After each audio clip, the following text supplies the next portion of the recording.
সুপ্রিয় নোয়াখালীবাসী, আসসালামু আলাইকুম। সবাইকে শুভেচ্ছা এবং অভিনন্দন জানাচ্ছি আমাদের ইসমাইলের পক্ষ থেকে। দেখতে প্রতিবন্ধী হলেও কিন্তু প্রতিবন্ধী না, বুকে আছে অদম্য ইচ্ছা, সাহস আর নোয়াখালীর প্রতি ভালোবাসা।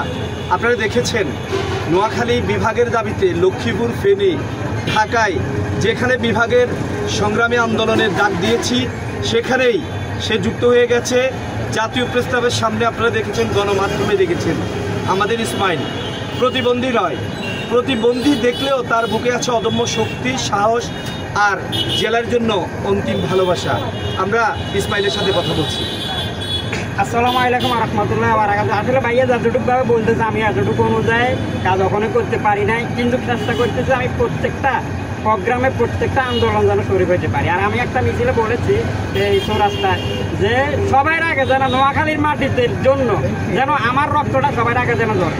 এক, দ্বিতীয়তে আমি আসলে বাইরে লড়ার জন্য আসি নাই, আসলে আমি এসেছি আমার মাতৃভূমির জন্য। আর আমি বেশি কথা বলবো না, দুটা কথা বলে শেষ দিব। ভাই আমাকে যে কথাগুলো বলছে এই কথাই অনুযায়ী আমি ওখানে কিছুই করতে পারি নাই, কিন্তু একটা জিনিস আমি ওখানে বলি, আপনারা যে গ্রামে অঞ্চলে চা দোকানে বিম্বাদি ছড়াবেন না, নিজের মতন করে শরীর হন। আমি এসেছি, আপনারাও আসেন। হ্যাঁ, আর প্রোগ্রামটা আমরা নোয়াখালী প্রতিবন্ধীরা নিয়ে ভাইয়ের সাথে আলাপ আলোচনা করে কোথাও প্রোগ্রাম সুন্দর করে দেওয়া যায়। আমরা প্রতিবন্ধীরা একটা প্রোগ্রাম করবো, তাই আমাদের অবশ্যই এটা শিডিউল দেবে কোন জায়গায় করলে সুন্দর হবে। আর আপনারা অবশ্যই সেই মিডিয়ার মাধ্যমে এটা দেখতে পাবেন। আসসালামু আলাইকুম রহমতুল্লাহ। ইসমাইল আমাকে বলছিল যে ভাইয়া আমি প্রতিবন্ধী না, আমার কিন্তু শক্তি আছে, সাহস আছে। আমি আমাদের নোয়াখালী, লক্ষ্মীপুর, ফেনীর যারা প্রতিবন্ধী তাদের সাথে কথা বলেছি, কথা বলবো। সবাইকে নিয়ে আমরা প্রতিবন্ধীরা জাতীয় প্রেস ক্লাব ঢাকায় নোয়াখালীকে নবম প্রশাসনিক বিভাগের দাবিতে আমরা একটা আন্দোলন করব। আপনি আমাদের পাশে থাকবেন, আপনি নিউজ করেন, নোয়াখালীবাসীকে বলে দেন যে নোয়াখালীকে বিভাগের দাবিতে ইসমাইলের মতো যারা প্রতিবন্ধী, যারা মনে করেন আসলে প্রতিবন্ধীরা, তারাও কিন্তু রাজপথে আছে। আমরা ইসমাইলদের মতো যারা শারীরিক প্রতিবন্ধী হলেও মনের দিক থেকে কিন্তু তারা প্রতিবন্ধীরা, প্রতিটি ইসমাইলের জন্য আমাদের সেলিউট।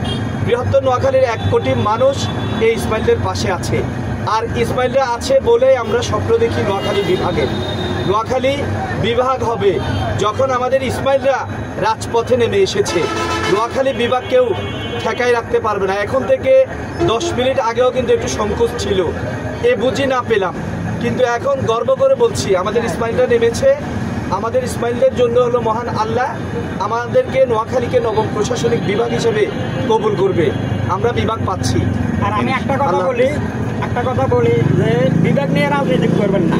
এক, যে থেকে লাশ নিয়ে রাজনীতি করেন, আমি তখন আপনাদেরকে বলতেছি বিভাগ নিয়ে রাজনীতি করবেন। আমাদের ইতিহাস দেখবেন, এই নোয়াখালীর লোক বাংলাদেশ স্বাধীন যেতে, এই অনুযায়ী আমরা বিভাগের ভাগিদার। আর আমাদেরকে ছোটটা দিয়ে আমাদেরকে বুঝ দিবেন না। আমরা বড়টা ভাই দরকার, বড়টা ভাই যেদিকে যাইব, ছোট ভাই যেদিকে। হ্যাঁ, আমরা সিটি কর্পোরেশন চাই না, আমরা বিভাগ চাই। তবে আমাদেরকে আগে বিভাগ দিবেন, সিটি কর্পোরেশন আগে পরবর্তীতে চলে আসবে। আমাদের দাবি বড়টা ভাই।